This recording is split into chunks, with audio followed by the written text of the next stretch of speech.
کہنا ہے کہ رسول اپنی طرف سے کچھ نہیں دے سکتے، رسول کسی کو کچھ نواز نہیں سکتے، وہ مختار نہیں ہے، ان کو اس بات کا اختیار نہیں ہے۔ تو میں سمجھتا ہوں یہ بھونڈی سی بات ہے۔ میاں اگر کسی کو کوئی چیز دی گئی ہے تو وہ کیوں دی گئی ہے؟ اللہ رب العزت نے سارے خزانے رسول کو دیے، اللہ نے بھی فرمایا اور رسول بھی کہہ رہے ہیں کہ مجھے سارے خزانوں کی چابیاں دی گئی۔ اب ان سے پوچھو کہ یہ دیا کس لیے ہے؟ اللہ نے ان کو کس لیے دیا ہے رسول کو یہ سارے خزانوں کی چابیاں؟ یہ صرف اور صرف سٹیٹس بنانے کے لیے؟ کیا ایک سٹینڈرڈ مینٹین کرنے کے لیے جیسے کچھ لوگ رکھتے ہیں؟ جب کسی کے پاس کوئی خزانہ آتا ہے، اب ہمیں رسول پاک کی زندگی پڑھنے کے بعد بھی یہ پتہ چل رہا ہے کہ حضور نے پوری 63 سالہ زندگی خزانوں کی چیزیں استعمال نہیں فرمائی، وہ تو نہایت سادی زندگی پر قناعت کرتے رہے۔ اب یہاں سے بات یہی نکلتی ہے، اللہ نے اگر اپنے رسول کو سارے خزانوں کی چابیاں دی ہیں تو صرف رسول کو رکھنے کے لیے نہیں بلکہ بانٹنے کے لیے ہی دی ہیں، امت کے لیے دیا ہے۔ اب آپ یہ کہتے ہیں کہ رسول سے مانگنا نہیں چاہیے، تو خزانے ان کے پاس ہیں، نہ مانگے تو پھر کریں کیا؟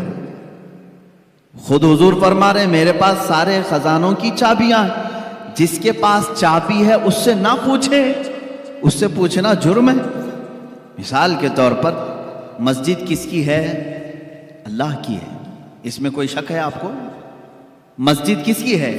اللہ کی ہے، سارے لوگ جانتے ہیں اللہ کی ہے، یہ اللہ کا گھر ہے، لیکن چابی مؤذن صاحب کے پاس ہے۔ ہم نے مسجد کے انتظامیہ کو بھی دیکھا، صدر ہے، متولی ہے، کوئی بھی ہے، انہوں نے مسجد کی دیکھ بھال کے لیے کسی کو مقرر کیا، کبھی مؤذن صاحب کے پاس کبھی امام صاحب کے پاس مسجد کی چابی ہے۔ تو آپ سیدھے اللہ کے گھر میں آنے کے لیے کیوں نہیں کہتے دروازے پہ کھڑے ہو کر کہ اللہ دروازے کھول دے؟ آپ مؤذن صاحب سے کہتے ہیں چابی لائیے کھولیے، اور یہاں پر آپ کو کوئی شرک کا فتویٰ بھی نہیں دیتا۔ چابی ان کے پاس ہے، مؤذن صاحب کے پاس، تو اگر ہم نے سوال کیا آپ کے پاس دروازوں کی چابیاں ہیں، ذرا کھولے، میں اپنے رب سے ملاقات کروں، اپنے رب کی بارگاہ میں عبادت کروں، ظاہر سی بات ہے ان کے پاس چابی کی ذمہ داری ہے تو ان سے سوال کرنے میں کوئی حرج نہیں۔ اب جب رسول نے تمہیں بتایا زمین کے سارے خزانوں کی چابیاں میرے پاس ہیں تو رسول سے سوال کرنے میں کیا حرج ہے؟ حضور سے مانگنے میں کون سی دقت ہے؟ ہم اللہ سمجھ کر کے یا خدا سمجھ کر کے کبھی مؤذن کو یہ نہیں کہتے کہ تو جب چاہے گا دروازے کھلیں گے، نہیں، ہمیں معلوم ہے آپ کو ڈیوٹی پر رکھا گیا ہے۔ ہم اسی طرح عقیدہ یہ بھی رکھتے ہیں رسول پاک صلی اللہ تعالیٰ علیہ وسلم جن خزانوں پر اللہ نے ان کو قدرت دی ہے وہ حضور کے خود کے نہیں، اللہ کے عطا کیے ہوئے ہیں۔ رسول پاک کو اللہ تعالیٰ نے مالک بنایا ہے، اسی لیے محدثین نے فرمایا حضور پاک صلی اللہ تعالیٰ علیہ وسلم کا ایک لقب ہے، وہ نائب خدا مطلق ہیں، یعنی اللہ کا جو نائب ہے، اللہ کا جو نائب ہے، تو رب تبارک و تعالیٰ کا جو نائب ہے تو وہ اس کی زمین پر اختیارات اگر نہیں رکھتا تو پھر نائب کیسا ہے؟ اگر اس کو کچھ بھی اختیارات نہ دیے جائیں تو اس کو نائب کہیں گے؟ مثال کے طور پر امام ہے اور نائب امام ہے، امام صاحب اگر یا کمیٹی والوں نے نائب امام کو کہا کبھی تمہیں نماز پڑھانا نہیں ہے، کچھ بھی نہیں کرنا ہے، مسجد میں آنا ہے، تو وہ نہیں پوچھے گا پھر نائب امام کیوں کہہ رہے ہو مجھے، نائب امام کیوں کہہ رہے ہو؟ آپ کو میں دنیاوی مثالوں سے صرف ذہن کی قربت کے لیے سمجھا رہا ہوں۔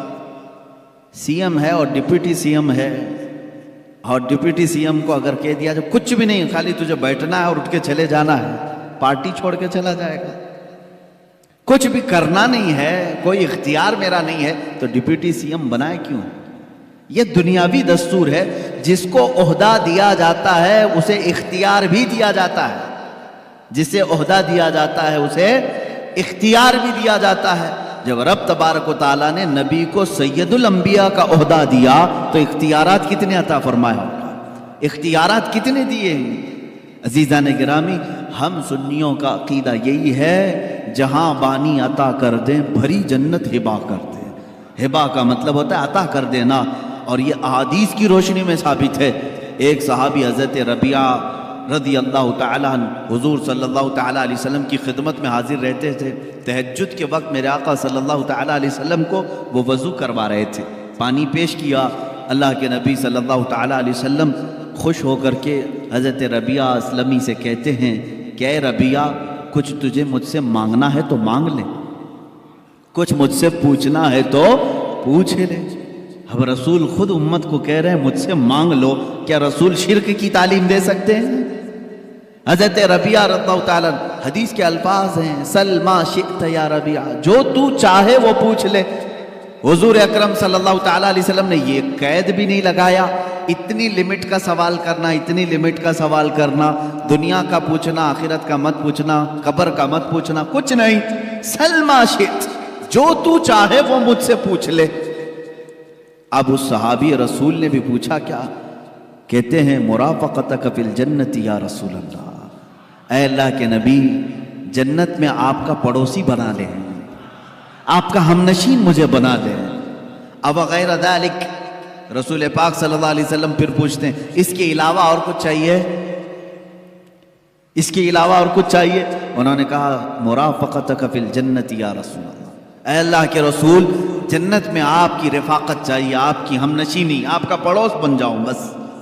اب غیر ذالک، حدیث میں پڑھ رہا ہوں، حضور پاک صلی اللہ علیہ وسلم نے پھر پوچھا اس کے علاوہ اور کچھ چاہیے؟ تیسری مرتبہ انہوں نے کہا مرافقتک فی الجنت یا رسول اللہ، اے اللہ کے رسول، جنت میں آپ کی ہمنشینی چاہیے۔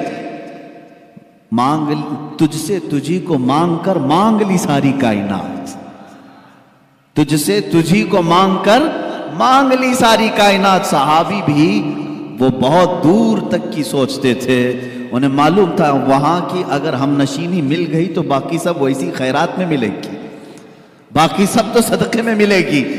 انہوں نے بالکل لاسٹ اینڈنگ والا سوال کیا ہے، یہ نہیں کہ حساب میرا قیامت میں ہلکا ہو جائے، میزان عمل میں کچھ آپ کی مدد مل جائے، حوض کوثر پہ یہ ہو جائے۔ انہوں نے لاسٹ اینڈنگ کا سوال کیا، اگر وہ ہم نشینی مل گئی تو یہ ساری منزلیں تو پاس ہو کے ہی ملے گی۔ اور یہاں پر اب جو بتانا ہے وہ یہ ہے، اللہ کے نبی صلی اللہ تعالیٰ علیہ وسلم اس صحابی سے بار بار یہ کہہ رہے ہیں اب غیر ذالک، اس کے علاوہ اور کچھ چاہیے؟ یہ کون کہتا ہے؟ یہ کون کہتا ہے پہلے ہی مانگی ہوئی چیز کو دے دیا ہو پھر یہ پوچھتا ہے کہ اس کے علاوہ اور کچھ چاہیے؟ 3 مرتبہ حضور پاک صلی اللہ تعالیٰ علیہ وسلم نے ان سے یہ سوال کیا، اس کا مطلب ہے کہ تو نے جو سوال کیا وہ تو تجھے مل گیا، اس کے علاوہ بھی کچھ چاہیے تو سوال کر۔ یہ ہے رسول کریم صلی اللہ تعالیٰ علیہ وسلم کے اختیارات، حضور اکرم صلی اللہ تعالیٰ علیہ وسلم کے تصرفات، جس کو آپ یوں سمجھیں کہ ان کی طاقت و قوت دنیاوی اعتبار سے، اخروی اعتبار سے، شرعی اعتبار سے۔ میں ساری چیزوں کی طرف آتا ہوں۔ اللہ کے نبی صلی اللہ تعالیٰ علیہ وسلم کو اللہ تعالیٰ نے اختیارات کا مالک بنایا ہے، اور قرآن اس کی گواہی دے رہا ہے یأمرهم بالمعروف وینہاہم عن المنکر ویحل لهم الطیبات ویحرم علیہم الخبائث ویضع عنہم اصرہم والاغلال التي كانت علیہم۔ قرآن پاک میں اللہ فرما رہا ہے وہ رسول تمہارے پاس ہے جو تمہیں اچھائیوں کی کا حکم دیتا ہے، برائیوں سے روکتا ہے۔ اب جو 2 لفظ آئے ہیں وہ یہ ہے، اللہ فرماتا ہے یحرم علیہم الخبائث ویحل لهم الطیبات، پاکیزہ چیزوں کو تمہارے لیے وہ حلال بناتا ہے، اور ناپاک چیزوں کو وہ رسول تمہارے لیے حرام کہہ دیتا ہے۔ پتہ یہ چلا حرام اور حلال دنیا میں بنانا یہ بھی اختیارات رسول میں سے ہے۔ رسول جسے کہیں حلال وہ حلال ہے، اور رسول جسے کہیں حرام وہ حرام ہے۔ اس سے بڑھ کر کیا اور اختیارات کیا چاہیے؟ ایک صاحب نے کتاب میں لکھ مارا جس کا نام محمد یا علی ہوگا وہ کسی چیز کا مالک و مختار نہیں ہوتا۔ ان کا بغض تھا، وہ عداوت تھی، نفرت رہی ہوگی، سیدھے نشانہ سادھا اور یوں کہا کہ ان کو کوئی اختیارات نہیں ہوتے۔ میرے عزیزو آؤ، صحابہ کرام رضوان اللہ تعالیٰ علیہ مجمعین یہ جانتے تھے کہ رسول پاک صلی اللہ تعالیٰ علیہ وسلم کو اللہ نے مختار بنایا ہے۔ کیسے؟ ایک صاحب آئے، حضور صلی اللہ تعالیٰ علیہ وسلم نے خطبے کے لیے ممبر پر خطبہ دیا، یہ بقرعید کا دن تھا، 10ویں ذی الحجہ، اور قربانی کا دن ہوتا ہے۔ حضور پاک صلی اللہ تعالیٰ علیہ وسلم نے خطبے میں ایک لفظ فرمایا کہ جنہوں نے ہماری عید سے پہلے گوشت ذبح کیا، بکرا ذبح کیا یا جانور ذبح کیا، ان کی قربانی نہیں ہوئی، وہ تو کھانے پینے والا ایک گوشت ہو گیا۔ جس نے عید سے پہلے قربانی کی اس کی قربانی نہیں ہوئی۔ رسول کریم صلی اللہ تعالیٰ علیہ وسلم نے جیسے ہی بیان کیا، ایک صحابی کھڑے ہوئے، کہا یا رسول اللہ صلی اللہ تعالیٰ علیہ وسلم، میں نے تو یہ سوچا کہ یہ عید کا دن کھانے پینے کا دن ہوتا ہے، میں فجر کے فوراً بعد ہی بکری ذبح کر دیا، گوشت ہو گیا، بن بھی گیا، کھا پی کر کے میں عید میں بھی آ گیا، میری قربانی کا کیا ہوگا؟ رسول کریم صلی اللہ تعالیٰ علیہ وسلم نے فرمایا وہ قربانی نہیں ہوئی، وہ قربانی نہیں ہوئی، وہ تو کھانے پینے کا گوشت ہوا۔ انہوں نے پوچھا پھر قربانی کے لیے جانور کتنا چاہیے؟ حضور پاک صلی اللہ تعالیٰ علیہ وسلم کی احادیث میں سے ہے 1 سال کا کم سے کم ہونا چاہیے نا بکرا یا بکری، 1 سال سے چھوٹی بکری یا بکرا ذبح نہیں کر سکتے آپ، جائز نہیں ہے آپ کے لیے، وہ جائز نہیں ہے۔ جانوروں میں، بیلوں میں الگ الگ عمر جو متعین کی گئی ہے۔ حضور پاک صلی اللہ علیہ وسلم نے فرمایا جاؤ دوسری بکری ذبح کرو۔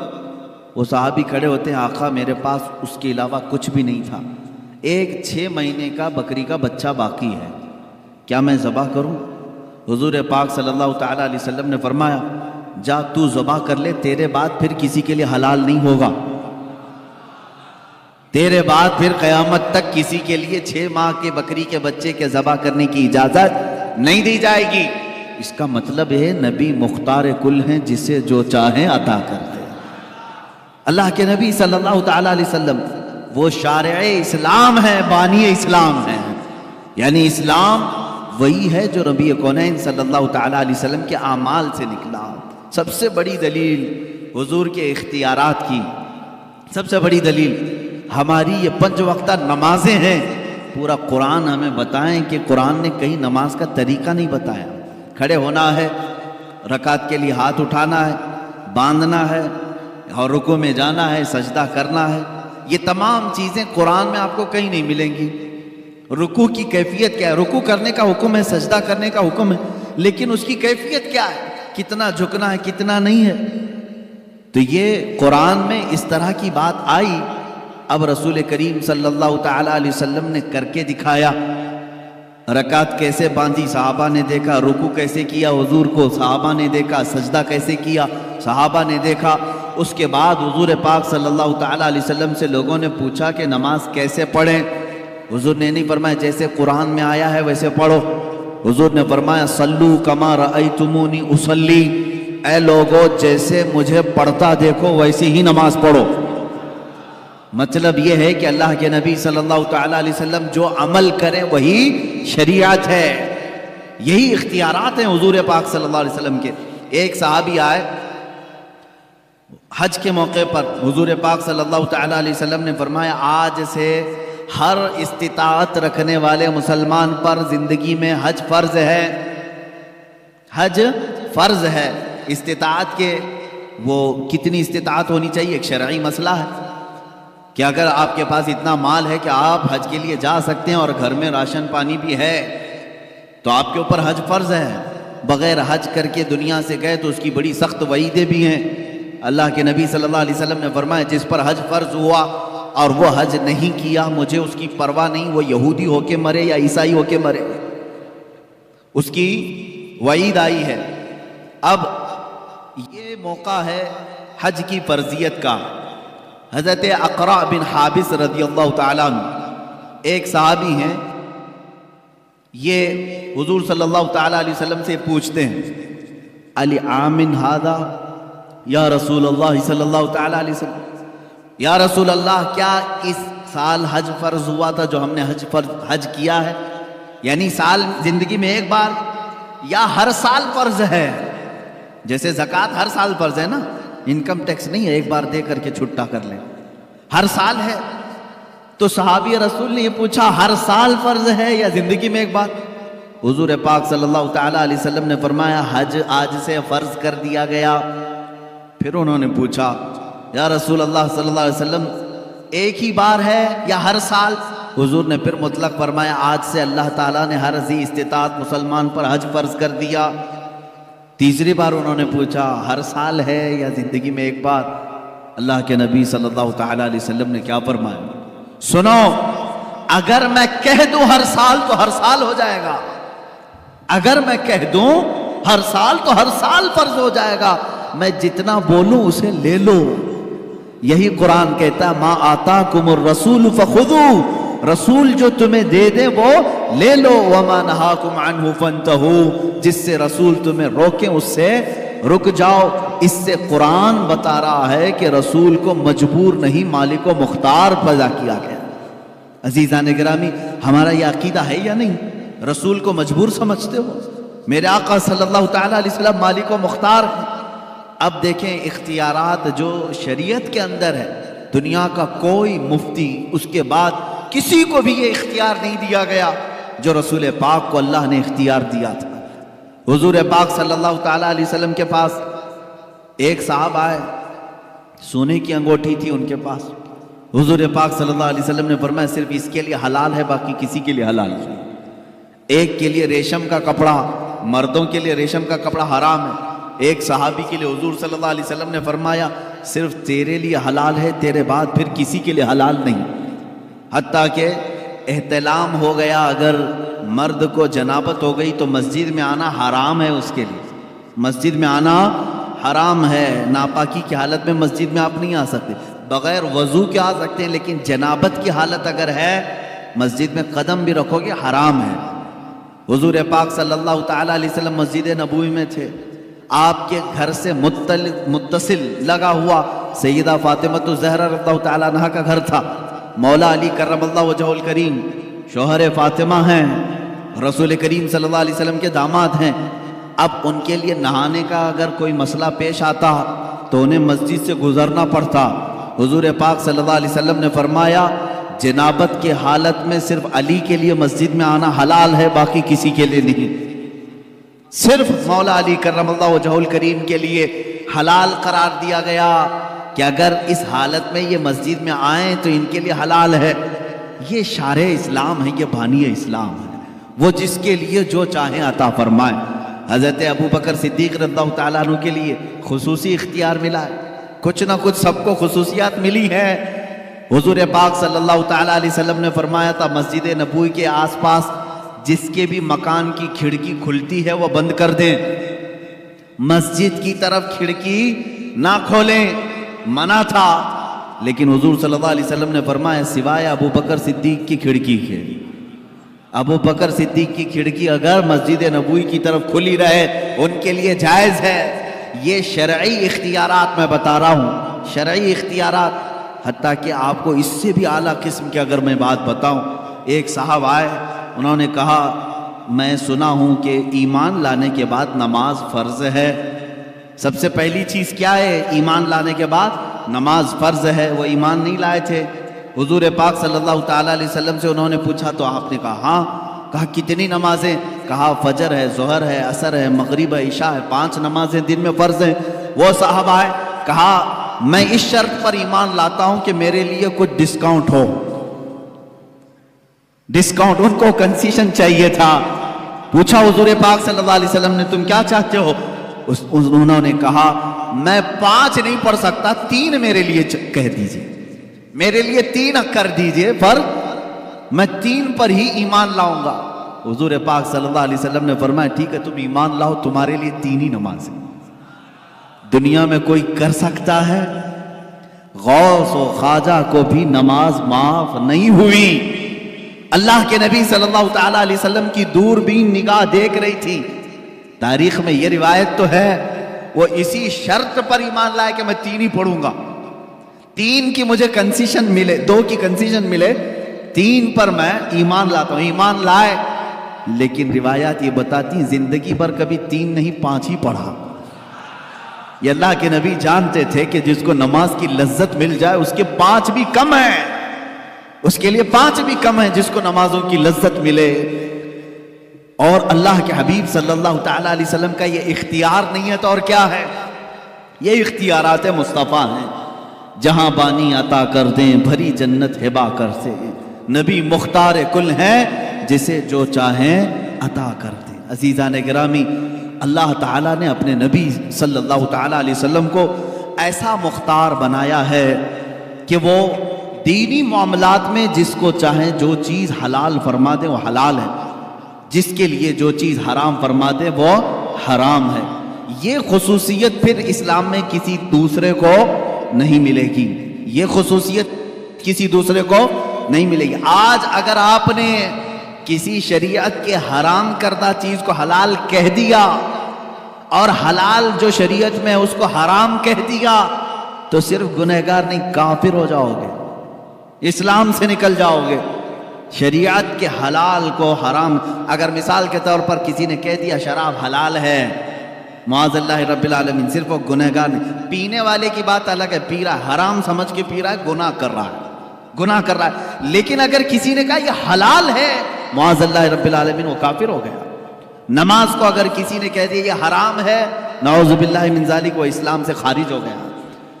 تو یہ تو صرف شریعت مصطفیٰ صلی اللہ علیہ وسلم میں میرے آقا صلی اللہ تعالیٰ علیہ وسلم کی خصوصیت ہے، ان کا اختیار ہے کہ وہ جس چیز کو چاہیں حلال فرمائے، جس چیز کو چاہیں حرام فرمائے۔ نبی مختار کل ہیں جسے جو چاہیں عطا کر دیں۔ عطا کرنے کے بارے میں اگر دیکھا جائے تو دنیا میں بھی بے حساب عطا کیا، آخرت میں بھی بے حساب عطا کیا۔ صحابہ کا تو یہ عقیدہ تھا میرے عزیزو، دنیا میں کوئی اپنی طاقت سے کچھ نہ کچھ چیزیں عطا کر سکتا ہے، لیکن صحابہ نے حضور سے مانگا تو کون سی چیزیں مانگی؟ سیدھے جنت مانگا ہے، سیدھے جنت مانگا ہے۔ اب مجھے یہ بتاؤ، جو دنیا میں جنت تقسیم کر سکتا ہے، کیا وہ اپنی قبر انور سے ہم کو رزق تقسیم نہیں کر سکتا؟ مانگیں گے مانگے جائیں گے، منہ مانگی پائیں گے، سرکار میں نہ لا ہے نہ حاجت اگر کی ہے، کون دیتا ہے دینے کو منہ چاہیے، دینے والا ہے سچا ہمارا نبی۔ یہ ہمارے امام نے ہمیں سکھایا ہے۔ جو رسول دنیا میں یہ کہہ دے ابو بکر فی الجنہ، عمر فی الجنہ، عثمان فی الجنہ، علی فی الجنہ، طلحہ فی الجنہ، زبیر فی الجنہ، سعد فی الجنہ، ابو عبیدہ فی الجنہ، سعید فی الجنہ، زید فی الجنہ، رضوان اللہ تعالیٰ علیہ مجمعین، یہ 10 لوگوں کے نام گنائے میرے آقا صلی اللہ تعالیٰ علیہ وسلم اور کہا یہ جنت میں ہے، یہ جنت میں ہے، یہ جنت میں ہے۔ مجھے بتاؤ، جنت کسی گھر کا نام ہے جو دنیا میں جس کی ٹکٹ کوئی بھی بانٹے؟ آپ میں سے ہے کسی کو اختیار؟ یہ صرف وہی تقسیم کر سکتا ہے جسے اللہ نے اختیار دیا ہے۔ تم جسے چاہو جنت دے دو، اور جس سے رسول منہ پھیر لے اس کے لیے دوزخ ہے۔ ہم جنت کس کو مانتے ہیں؟ جو رسول کے در سے ہی ملے۔ اب مجھے یہ بتائیں، اللہ کے نبی صلی اللہ تعالیٰ علیہ وسلم کا یہ اختیار نہیں ہے تو اور کیا ہے؟ حضور پاک صلی اللہ تعالیٰ علیہ وسلم نے جن کو دنیا میں کہہ دیا وہ جنتی، اب یقین کے ساتھ وہ جنتی ہیں، اس میں کوئی شک نہیں۔ حضرت ابو بکر صدیق رضی اللہ تعالیٰ عنہ کے جنتی ہونے میں شک نہیں کر سکتے، ورنہ رسول کے فرمان پہ آپ کا شک آ جائے گا۔ اللہ کے نبی صلی اللہ علیہ وسلم نے آخرت کی یہاں پر تقسیم کر دی۔ اب یہاں چھوٹی چھوٹی سی باتوں پر الجھے ہوئے ہیں، اتنی بڑی چیز دی ہے رسول پاک نے، اتنی بڑی چیز۔ اب اس میں کیا کیا گارنٹی ملتی ہے معلوم ہے؟ کیا کیا گارنٹی؟ اگر حضور پاک صلی اللہ تعالیٰ علیہ وسلم نے یہ فرما دیا کہ ابو بکر فی الجنہ، مطلب کیا ہے؟ ابو بکر جنت میں ہے، یہ فرما دیا۔ اب اس ایک لفظ سے حضور نے کیا کیا دیا معلوم ہے؟ سب سے پہلی چیز اس بات کی گارنٹی دے دی کہ ان کا خاتمہ ایمان پر ہوگا، بغیر اس کے تو جنت نہیں ہے، یہ گارنٹی ملی۔ اور دوسری چیز حضور پاک صلی اللہ تعالیٰ علیہ وسلم نے فرما دیا ابو بکر فی الجنہ، جنت میں ہیں، اس کا مطلب ہے دوسری گارنٹی ملی قبر میں جنت کی کھڑکیاں کھل جائیں گی۔ تیسری گارنٹی یہ ملی قیامت کے دن حساب کتاب آسان ہو جائے گا۔ چوتھی گارنٹی یہ ملی کہ تم پل صراط سے آسانی سے گزرو گے، اس لیے کہ حضور نے جنت کی جو خبر دی اس سے پہلے یہ ساری چیزیں نکل گئیں۔ میرے عزیزو، اللہ کے نبی صلی اللہ تعالیٰ علیہ وسلم اتنی بڑی چیزیں جب کسی کو نواز رہے ہیں، اب اگر ہم اپنے گھروں کی فریادیں میرے آقا کو سنائیں تو کسی اور کو کیا تکلیف ہے، کسی اور کو کیوں دقت ہے؟ اللہ نے انہیں عطا کیا ہے اور امت کو نوازنے کے لیے ہی عطا کیا ہے۔ رسول کو بھیجا ہی اس لیے ہے کہ بھولی بھالی امت کی وہ دستگیری فرمائے، اور انہوں نے اپنی زندگی میں بھی کیا اور بعد وفات بھی کر رہے ہیں، بعد وفات بھی کر رہے ہیں۔ میرے عزیز و اختیارات کی بات اب میں آپ کو بتاؤں، اللہ کے نبی صلی اللہ تعالیٰ علیہ وسلم دنیا میں اختیارات کتنے رکھتے تھے یہ تو ہم حساب نہیں کر سکتے۔ نمازوں کے معاملے میں حضور نے جو فرما دیا وہ شریعت ہے، روزوں کے معاملے میں جو حضور نے فرما دیا وہ شریعت ہے۔ اب ایک صحابی آئے، دیکھیں یہاں میرے آقا کا انعام و اکرام اور آپ کی عطائیں، قانون سب کے لیے برابر ہے۔ آج جو جج ہے وہ بھی کسی کو قانون سے الگ نہیں کر سکتا، اس کے پاس بھی اختیار نہیں، لیکن میرے آقا صلی اللہ تعالیٰ علیہ وسلم قانون ساز ہیں، قانون بنانے والے۔ وہاں پر کسی کے لیے ایکسپٹ رکھا جا سکتا ہے۔ ایک صحابی آئے، کہا یا رسول اللہ صلی اللہ تعالیٰ علیہ وسلم میں روزہ توڑ لیا، روزہ رمضان کا روزہ میں نے توڑ لیا، کھا لیا، کیا کروں؟ کہا کفارہ ہے، جان بوجھ کر کے جو روزہ توڑے گا کفارہ ہے۔ کیا ہے کفارہ؟ کہا یا تو ایک غلام کو آزاد کر، یا تو پھر 60 روزے کنٹینیو رکھ، 2 مہینے کنٹینیو روزے رکھنا۔ ایک روزہ جس نے چھوڑا اس کا کفارہ ہے 2 مہینے روزہ رکھنے پڑے گے، یا تو پھر 60 مسکینوں کو کھانا کھلا۔ اس صحابی نے کہا لا اجد شیئا یا رسول اللہ، اے اللہ کے رسول صلی اللہ تعالیٰ علیہ وسلم یہ تینوں میں سے میرے سے پاس کچھ بھی نہیں ہے، میں ایسا ہوں نہیں کہ غلام آزاد کروں، اور اتنی طاقت نہیں ہے کہ 60 دن کے روزے رکھوں، ایک ہی توڑ دیا 60 کہاں رکھوں، اور 60 مسکینوں کو کھانا کھلانے کی بات میری طاقت سے باہر ہے۔ یہ 3 آپشن تھے لیکن تینوں کرنے کی طاقت نہیں تھی۔ حضور پاک صلی اللہ تعالیٰ علیہ وسلم نے کیا فرمایا؟ جا اب اس کے بعد میرا اختیار نہیں ہے، جو چاہے، اللہ کا حکم تھا میں نے سنا دیا، نہیں، بٹھایا، تھوڑی دیر انتظار کرو۔ محفل میں ایک صاحب کھجوروں کا ٹوکرا لے کر کے آئے، کھجوروں کا ٹوکرا، رسول کریم صلی اللہ تعالیٰ علیہ وسلم نے وہ ٹوکرا اٹھایا، اس صحابی سے کہا جا پورے مدینے میں یہ خیرات کر دے، تیرے روزوں کا کفارہ ہو جائے گا، یہ بانٹ دے، روزوں کا کفارہ ہو، تیرے ایک جو توڑا ہے روزہ وہ کفارہ ہو گیا۔ سنو میرے عزیزو، ابھی یہی بات ختم نہیں۔ وہ صحابی کھجور کا ٹوکرا لیتے ہیں اور کہتے ہیں یا رسول اللہ پورے مدینے میں مجھ سے زیادہ غریب کوئی ہے ہی نہیں، کوئی نہیں ہے، کس کو تقسیم کروں، کس کو کھلاؤں؟ اللہ کے نبی صلی اللہ علیہ وسلم نے فرمایا تو خود کھا لے، کفارہ ادا ہو جائے۔ یہ ہے شان اختیار، اختیارات مصطفیٰ صلی اللہ تعالیٰ علیہ وسلم کی عظمت یہ ہے۔ اسی لیے ہمارے مرشد نے فرمایا جہاں بانی عطا کر دیں، بھری جنت ہبا کر دیں، نبی مختار کل ہیں جسے جو چاہیں عطا کر دیں، نبی مختار کل ہیں جسے جو چاہیں عطا کر دیں۔ میرے عزیزو، یہ دنیاوی شان ہے، آخرت کا معاملہ تو یہ ہے اللہ کے حبیب صلی اللہ تعالیٰ علیہ وسلم کو اس دن بھی اختیار دیا جائے گا، رسول جسے چھو لے وہ جنت میں چلا جائے۔ یہ اختیار نہیں ہے تو اور کیا ہے؟ اختیار نہیں ہے۔ حدیث پاک میں ہے میرے عزیز، جو لوگ اختیارات مصطفیٰ کے منکر ہیں، میں سمجھتا ہوں ان کو ذرا برابر بھی عقل نہیں ہوگی، پیدل ہو چکے ہیں، کیونکہ حدیثوں میں یہاں تک پڑھ لیا کہ ایک عالم بھی شفاعت کرے گا قیامت کے دن، حافظ بھی، ایک حاجی بھی شفاعت کرے گا، اس کو شفاعت کی اجازت دی جائے گی، تو رسول پاک کی شفاعت کیسے انکار کر سکتے؟ ان کا اختیار کتنا ہوگا؟ آؤ میں بتاتا ہوں اختیار کتنا ہوگا۔ اللہ میرے آقا صلی اللہ تعالیٰ علیہ وسلم فرماتے ہیں قیامت کے دن ایک صحابی نے پوچھا یا رسول اللہ میں آپ کو کہاں ڈھونڈوں، میں کہاں ڈھونڈوں؟ پورے محشر کے میدان 3 ایڈریس حضور نے بتائے ہیں، 3 پتے بتائے۔ اللہ کے نبی صلی اللہ علیہ وسلم نے فرمایا یا تو تم مجھے حوض کوثر پہ دیکھو گے، میں پیاسے امتیوں کو پانی پلا رہا ہوں، یا تو تم مجھے میزان عمل کے پاس دیکھو گے جہاں ترازو پر اعمال تولے جا رہے ہوں گے، یا تو پھر مجھے تم پل صراط پر دیکھو گے جہاں کوئی گر رہا ہوگا میں سنبھال رہا ہوں گا۔ یہ 3 جگہ تم مجھے ڈھونڈ لینا، میں مل جاؤں گا۔ اللہ تعالی ہمیں بھی رسول پاک کی رفاقت نصیب کرے۔ عزیزان گرامی، اب سنیے بات، حضور پاک صلی اللہ تعالیٰ علیہ وسلم کے اختیارات قیامت کے دن کے بھی کیا ہیں؟ فرماتے ہیں کبھی وہ ادھر امتیوں کو ڈھونڈ رہے ہیں، کبھی ادھر ڈھونڈ رہے ہیں، کچھ کو بچا رہے ہیں، کچھ کو فرشتوں کے ہاتھوں سے چھڑا رہے ہیں. یہاں تک کہ میزان عمل پر گئے، دیکھا ایک امتی کے اعمال تولے جا رہے تھے. فرشتے وہ ڈیوٹی پر مقرر ہیں. قرآن نے ان کے بارے میں کہا ہے لا یعصون اللہ ما امرهم ویفعلون ما یؤمرون. وہ اللہ کے کسی حکم کی نافرمانی نہیں کرتے، جس بات کا انہیں حکم دیا جاتا وہی پورا کرتے ہیں. فرشتے اپنی ڈیوٹی پر پابند ہیں. وہ کسی کی روح رعایت نہیں کریں گے، نہ کسی کی محبت میں آ کر، نہ کسی کی دشمنی میں آ کر. اللہ نے یہ دونوں صفتیں ان کو رکھی نہیں. وہ ڈیوٹی کر رہے ہیں، میزان عمل تولے جا رہے ہیں. ایک امتی کے اعمال رکھے گئے، گناہوں کا پلہ بھاری ہے، اٹھ گیا اوپر. جو بھاری ہوگا قیامت کے دن وہ اوپر جائے گا. دنیا میں جو بھاری ہوتا ہے وہ نیچے آتا ہے.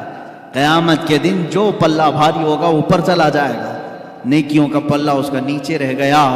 وہ رونے لگا زارو قطار، ہائے میری زندگی، مجھے دوزخ میں لے جایا جائے گا. پلہ گناہوں کا بھاری ہو گیا ہے. فرماتے ہیں عین اسی وقت رسول پاک صلی اللہ علیہ وسلم پہنچ گئے ہیں. وہاں پہنچتے ہیں رسول کریم صلی اللہ تعالیٰ علیہ وسلم نے ان ملائکہ سے کہا ذرا پھر سے تولو، ذرا پھر سے تولو. وہ فرشتے کسی اور کے لیے ریپلے نہیں کریں گے، لیکن یہاں پر داور قیامت رسول کریم صلی اللہ تعالیٰ علیہ وسلم جو اللہ رب العزت کے نائب ہیں ان کا حکم ہے. فرشتے پھر سے میزان اٹھائیں گے، پھر اعمال رکھیں گے.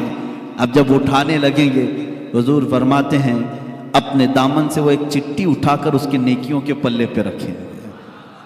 اور پھر جب وہ فرشتے اٹھائیں گے تو نیکیوں کا پلہ اچانک بھاری ہو جائے گا، گناہوں کا پلہ نیچے رہ جائے گا. اب وہ امتی بے اختیار رو پڑتا ہے، قدموں میں گرتا ہے، کہتا ہے یا رسول اللہ صلی اللہ تعالیٰ علیہ وسلم میرا کون سا ایسا عمل تھا جو مجھے آج جنت کی طرف لے جا رہا ہے. سنو اے مسلمان، میلاد مصطفیٰ ہے، میں یہ آپ کو عمل بھی بتانا چاہتا ہوں. اللہ کے نبی صلی اللہ علیہ وسلم فرماتے ہیں یاد ہے تجھے ایک بار غموں سے مارا ہوا تو تنہائی میں رات میں بیٹھ کر مجھ پر درود بھیجا تھا، میں نے وہ اپنی چٹھی میں رکھا اور اس کو تیرے نیکیوں کے پلے پر رکھا، وہ سب سے بھاری ہو گیا. یہ نبی مختار کل ہیں، جسے جو چاہے عطا کرتے ہیں. عزیزان گرامی، اتنا عقیدہ بھی اگر نہیں ہے تو میں سمجھتا ہوں مسلمان کس بات کے ہوئے ہو.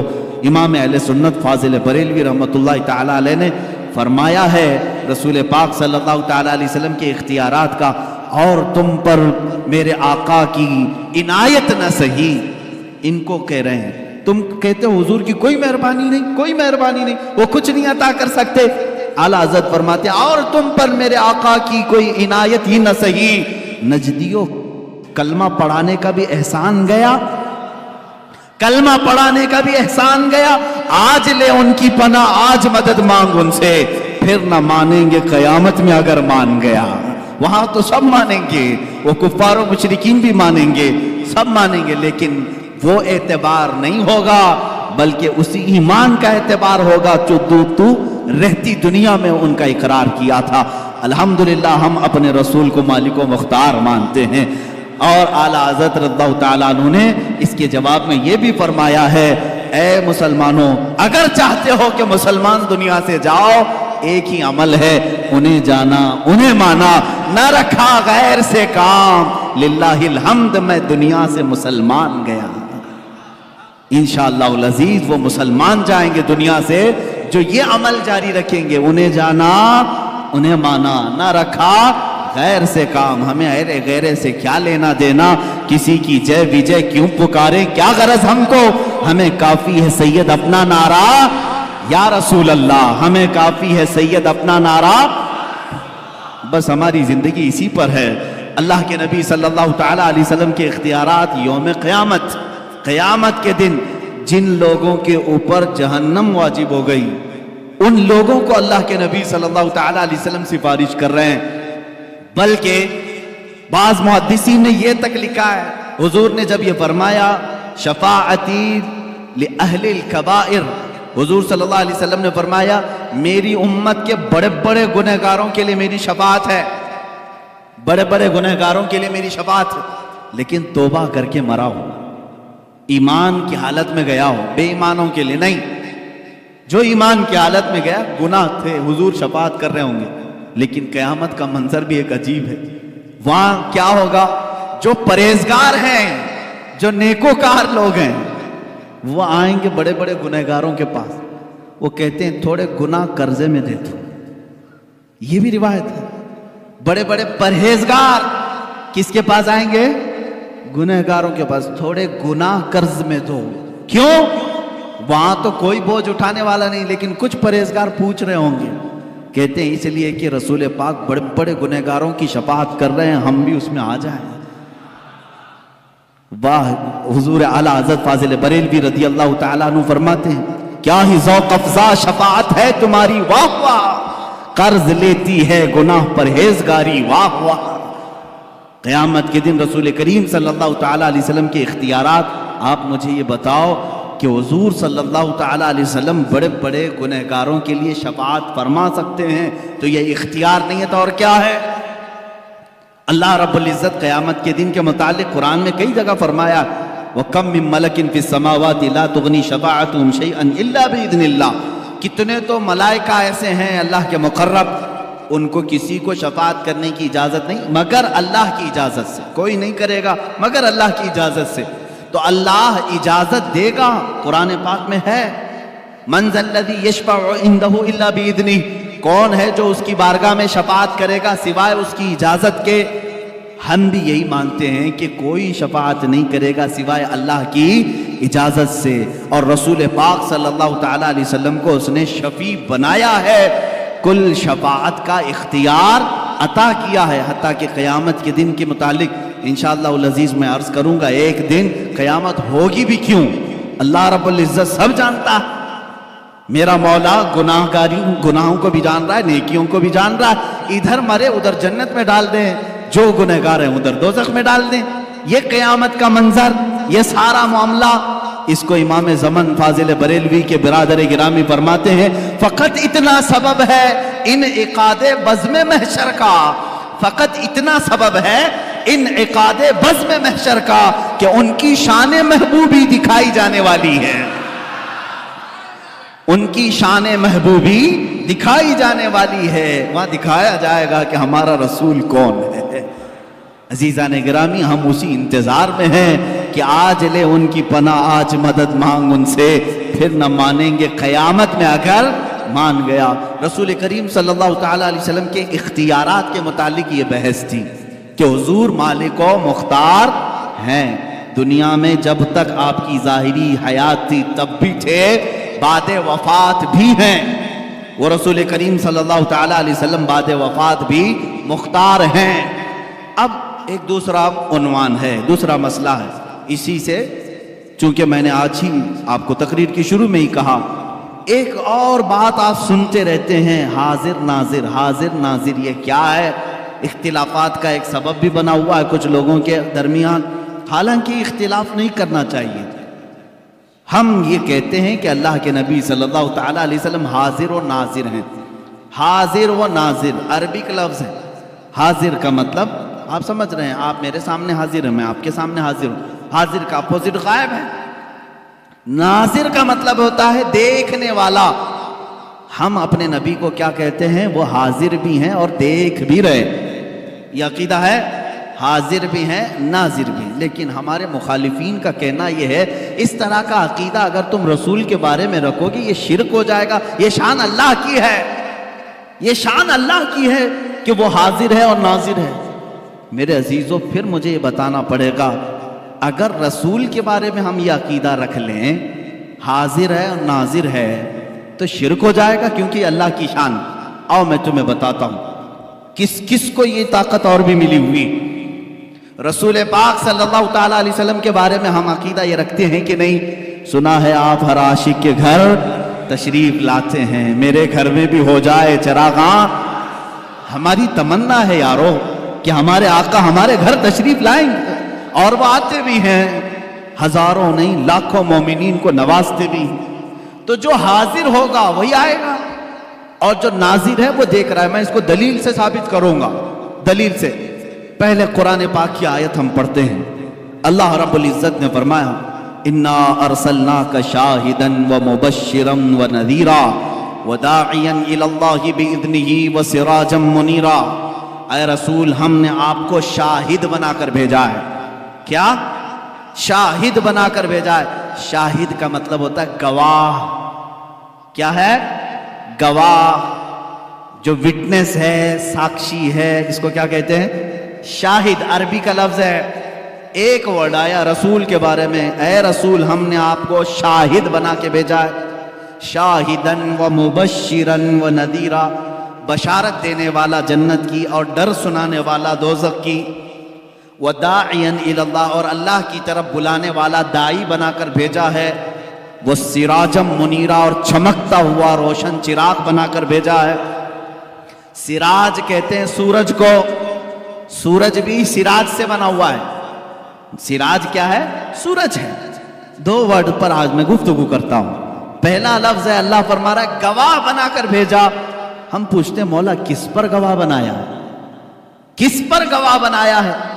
قرآن پاک کی دوسری آیتیں ہیں، اللہ تعالیٰ فرماتے ہیں تمام انسانیت پر رسول کو گواہ بنایا ہے۔ وَيَكُونَ الرَّسُولُ عَلَيْكُمْ شَهِيدًا، رسول تم سب پر گواہ ہے۔ اب کس پر؟ سب پر کا مطلب ہے آدم علیہ السلام سے لے کر قیامت تک آنے والے سارے لوگوں پر رسول کیا ہیں؟ گواہ ہیں۔ قیامت کے دن رسول گواہی دیں گے، رسول گواہ ہیں۔ اب آؤ میں تمہیں بتاتا ہوں گواہ بننے کے شرائط کیا ہیں۔ دنیا ہی میں دیکھ لو، کورٹ میں جاؤ، جج کے سامنے وٹنس بن کر کے، میاں صاحب انہوں نے مرڈر کیا ہے، میں وٹنس بن کر کے آیا ہوں۔ جج سب سے پہلا سوال یہ کرتا ہے کیا تو موقع پر حاضر تھا جب مرڈر ہو رہا تھا تب تو تھا؟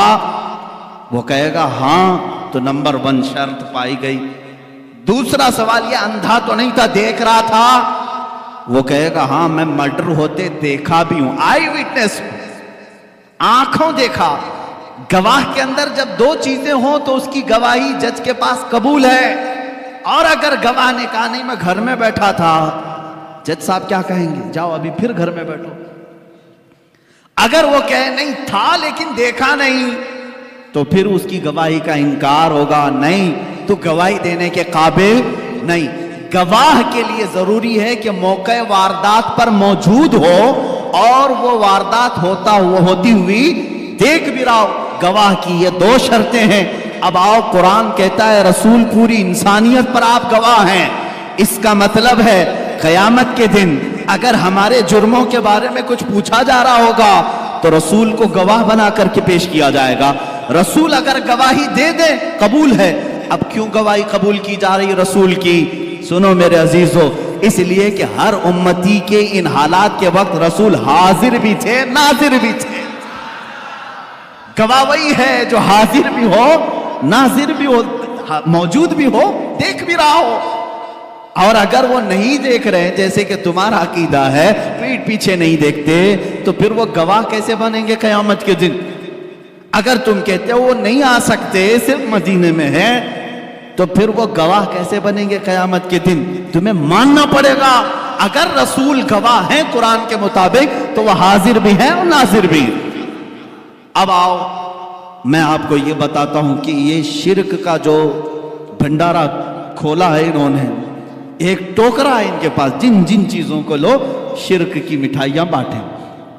آپ دیکھیں شیطان کے متعلق تو عقیدہ ہے ان کا، شیطان پوری دنیا کو بہکا رہا ہے نا، ایک شیطان ہے۔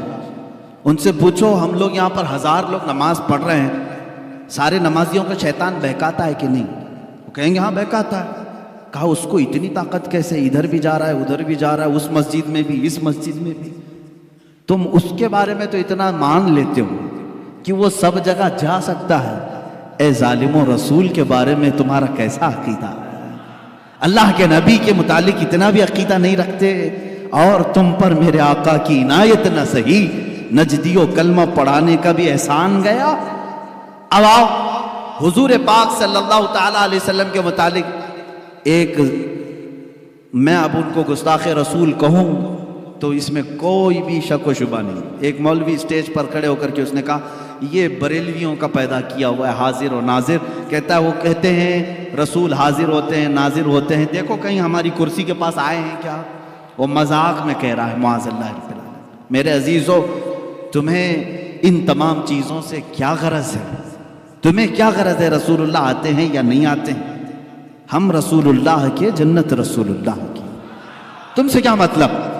ہمارا عقیدہ ہے رسول آتے ہیں اور آئیں گے انشاءاللہ. اب آپ کو میں بتاؤں کہ اس چیز کو میں ثابت کرتا ہوں. اتنا تو سب کو معلوم ہے کہ سارے ملائکہ سے افضل انبیاء ہیں، یہ پوری امت کا اتفاق ہے. رسول، تمام نبی ملائکہ سے افضل ہیں، فرشتوں سے افضل ہیں، اور نبیوں میں بھی سب سے افضل کون ہے؟ محمد الرسول اللہ. اتنا تو سب کو معلوم ہے. رسول پاک کا مقام بلند ہے یا فرشتوں کا مقام؟ رسول پاک صلی اللہ علیہ وسلم کا مقام بلند ہے.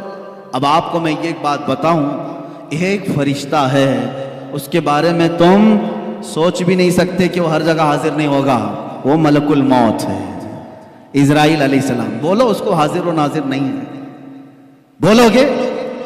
وہ بتا بھی دے گا کہ کیسے حاضر ہوتا ہے. میرے عزیزو، ایک آنے واحد میں وہ پوری دنیا میں جہاں جس کی چاہے روح قبض کرتے ہیں، جس کا ٹائم ہے. مثال کے طور پر 7:01 پر امریکہ میں کسی کی روح قبض کی، 2 منٹ پر ہندوستانی کسی کی روح قبض ہو رہی. پر منٹ کتنے ہزاروں کی روح نکالی جا رہی. میں پوچھتا ہوں ملک الموت ہندوستان میں کیسے آئے؟ امریکہ میں کیسے گئے؟ کون سا اتنا ایروپلین ہے جو انہیں لے کے گھومتا ہے؟ کیسے آتے جاتے ہیں؟ سفر کہاں سے ہے؟ تو ان کو کہنا پڑے گا وہ اللہ کا فرشتہ ہے، اللہ نے اسے اتنی طاقت دی ہے. اے ظالمو، تمہیں معلوم ہے اللہ نے اتنی طاقت فرشتے کو دی ہے تو اپنے محبوب کو کتنی دی ہوگی، اپنے رسول کو کتنی دی ہوگی. وہ فرشتہ آنے واحد میں پوری دنیا میں جہاں سے چاہے روح قبض کرتا ہے. تو میرے آقا صلی اللہ تعالیٰ علیہ وسلم ایک وقت ہماری اس مسجد میں بھی آ سکتے ہیں، مدینہ طیبہ میں بھی ہو سکتے ہیں، خانہ کعبہ میں بھی ہو سکتے ہیں. اب ایک بات یہ بھی میں بتا دوں، ایک وقت ایسا کیسے سب جگہ کیسے آ سکتے ہیں اس کو بھی میں آیت سے ہی بتاؤں گا. آیت کا ایک ٹکڑا جو آخر میں نے پڑھا، اللہ نے فرمایا بِإِذْنِهِ وَسِرَاجًا مُنِيرًا. اے رسول، ہم نے آپ کو اپنے حکم سے، اللہ کے حکم سے سراج منیر، چمکتا ہوا سورج بنا کر بھیجا ہے، چمکتا ہوا سورج بنا کر کے بھیجا ہے. جو مجھ سے یہ سوال کرتے رسول ایک ہی جگہ ہندوستان میں بھی، پاکستان میں بھی، افریقہ میں بھی، امریکہ میں بھی کیسے آ سکتے ہیں، میں اس سے کہتا ہوں وہ جو رسول سے چھنا ہوا سورج ہے اور آفتاب، وہ آفتاب جو آسمان پر طلوع ہوتا ہے، امریکہ والا یہ نہیں کہتا کہ ہندوستان کا سورج یہاں نہیں آ سکتا، پاکستان والا نہیں کہہ سکتا کہ وہ سورج الگ ہے جو تمہارے یہاں چمک رہا ہے. ایک وقت سورج نکلتا ہے اور کائنات عالم میں سارے انسان اسے دیکھتے بھی ہیں. سورج اپنی کرنیں سب پر یکساں بکھیرتا ہے. جب یہ سورج کا حال ہے، یہ سورج کا حال ہے، اعلیٰ حضرت فاضل بریلوی رحمت اللہ تعالی علیہ نے یہ فرمایا ہے کہ یہ سورج، چاند، تارے، ان کو چمک کیسے ملی، ان کو چمک کیسے ملی؟ فرماتے ہیں کہ روزے شب معراج اللہ کے نبی صلی اللہ تعالی علیہ وسلم، یا اس سے قبل جب اللہ تبارک تعالیٰ نے اپنے نبی کا نور پیدا کیا، اعلیٰ حضرت فرماتے ہیں کہ ان کو جو روشنی ملی ہے وہ نہانے میں جو قطرے گرے تھے کٹورے تاروں نے بھر لیے تھے. حضور پاک صلی اللہ تعالیٰ علیہ وسلم کے نور پاک کے جو چھینٹے تھے وہ ان چھینٹوں کو ان کو دیا گیا اور یہ روشنی سے پوری دنیا کو چمکا رہے ہیں. اس رسول پاک کے نور سے مستعار سورج پوری دنیا میں ایک وقت چمک سکتا ہے تو حبیب کبریا بیک وقت لاکھوں مومنین کی قبر میں کیسے نہیں آ سکتے؟ ہمارا عقیدہ ہے ہم جب دنیا سے رخصت ہوں گے ہماری قبروں میں بھی میرے آقا تشریف لائیں گے. اب اور ایک دلیل میں بھیجتا ہوں. رسول کریم صلی اللہ تعالی علیہ وسلم حاضر ہیں اور ناظر ہیں، اس کو تو قرآن سے میں نے ثابت کیا. قرآن کی آیت نمبر 1، وہ گواہ ہیں. گواہ کے لیے شرط کیا ہے؟ موقع پر ہونا ہے اور دیکھ رہا بھی وہ. اور دوسری دلیل یہ ہے اللہ نے ان کے متعلق فرمایا وہ سراجم منیر ہیں، چمکتا ہوا سورج ہے، تو سورج کو ایک وقت میں ہزاروں جگہ جانے میں کوئی دقت نہیں آتی. تم اپنے اوپر قیاس مت کرنا.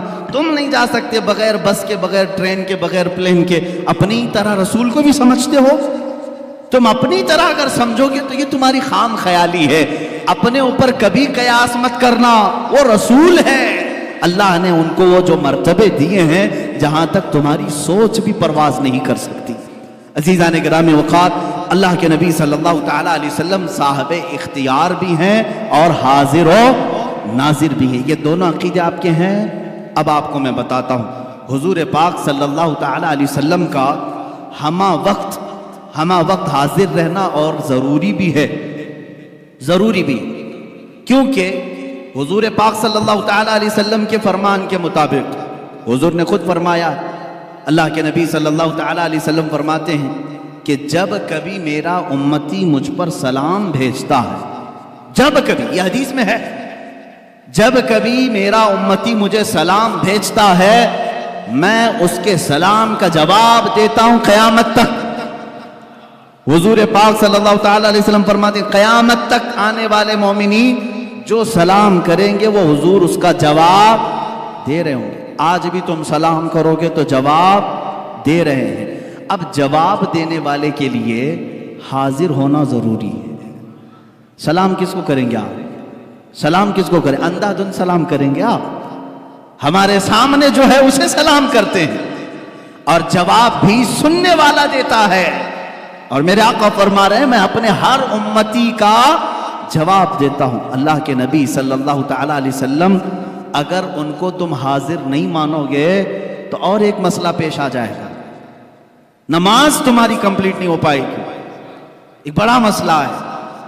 عربی کا ورڈ میں تمہیں ترجمہ کر کے بتاؤں گا. ترجمہ کر کے، مثال کے طور پر لفظ کاف جو ہے عربی میں مخاطب کے لیے، یعنی تو، تم، آپ کہنے کے لیے. جیسے میں کہوں کیف حالک، حالک کا مطلب ہوا تمہارا حال کیسا ہے. عربی میں نے پوچھا تمہارا حال کیسا ہے. تم سامنے رہو گے تو ہی پوچھوں گا نا.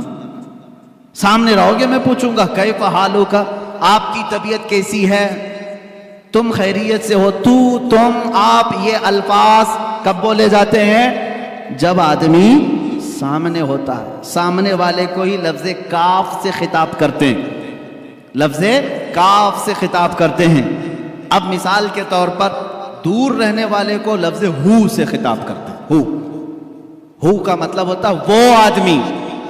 اب میں پوچھوں کیف حالہ، اس کا حال کیسا ہے، جو یہاں نہیں ہے اس کو ایسا. سمجھ میں آ رہی بات؟ یہ گرامر ہے عربی کی. اب آؤ تمہاری نماز انکمپلیٹ کیسے ہوتی اگر حضور کو حاضر نہیں سمجھو گے. نماز پڑھ لیا آپ نے، سورہ فاتحہ بھی پڑھ لی، قرات بھی کر لی، رکوع بھی کر لیا، سجدہ بھی کر لیا، قعدے میں آ کر بیٹھے. یہاں اینڈنگ ہے نماز کا، نماز ختم ہونے والی ہے. اب التحیات پڑھتے ہوئے آئے، التحیات للہ والصلوات والطیبات، السلام، کیا کہو گے؟ السلام علیکہ. کا مطلب ہوتا ہے آپ. السلام علیکہ کا مطلب ہوا آپ پر سلام ہو. اور اتنا ہی نہیں، ایھا النبی، اے نبی. سامنے والے کو اے کہہ کر کے پکارتے ہیں. اے کر کے کس کو پکارتے ہیں؟ جو سامنے ہو. السلام علیکہ ایھا النبی، اے نبی آپ پر سلام ہو. اب یہاں تم نہیں سوچو گے کہ نبی یہاں نہیں ہے تو سلام تمہارے التحیات میں بدل لو. آج سے التحیات کا سلام بدل لو. یوں کہو، میں سکھا بھی دیتا ہوں، السلام علیہ، وہاں کہو علیہ، یعنی سلام ان پر ہو. تمہارا نبی جو تمہارے سامنے نہیں ہے تم ایسے سلام کرو. سنیوں کا نبی ان کے سامنے ہم کہیں گے السلام علیکہ، اے نبی آپ پر سلامتی ہو. صحابہ نے بھی یہی کہا، تابعین نے بھی یہی کہا، اولیاء کاملین نے بھی یہی کہا، فقہاء نے بھی یہی کہا، محدثین نے بھی یہی کہا. سب پوری امت نے حضور کو سلام پیش کیا. کیسے؟ اے نبی آپ پر سلامتی ہو. اس کا مطلب ہے وہ عقیدہ رکھ کر سلام کر رہے تھے. نمازوں کے وقت نبی کو حاضر و ناظر تسلیم کرنا ہوگا. اور تم نہیں مانو گے تو نماز تمہاری انکمپلیٹ ہے۔